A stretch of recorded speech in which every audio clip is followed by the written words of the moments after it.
วัสดีจ้ะพี่น้องมื้อนี้15มากินขนมไข่หงส์มาหน้าเฮ็ดกันเลยเอามาถ่ายคลิปแต่ว่าก็กินไปแล้วล่ะฟังเสียงเด้อพี่น้องโอ้ยเนี่ย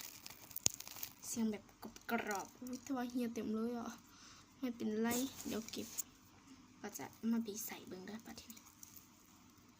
ว้าวใส่แบบน่ากินมากลองกินก่อน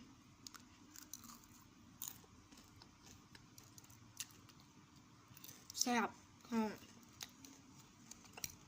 แซ่บมากแซ่บอีดีอีหรอใส่ถั่วเหลืองแบบเลือเบอร์ชอบกินใส่ถั่วเหลืองอ่ะไม่แซ่บ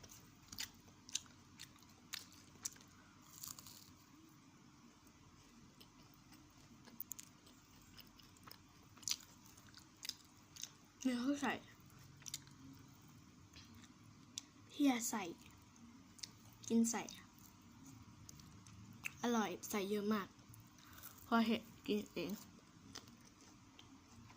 ที่สุด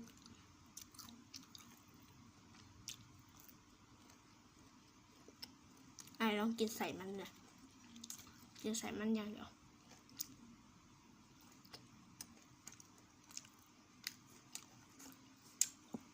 อยากจะกวนบอกว่าอร่อยมากพี่น้องแซ่บใครอยากกินก็ต้องไปกินเองมึงเด้อไปคนหาใน YouTube เลยแบบไปหาให้กินเองแซ่บบ๊ายบายไปละจบคลิปละสิไปกินต่อแซ่บบ๊ายบายจ้ะพี่น้อง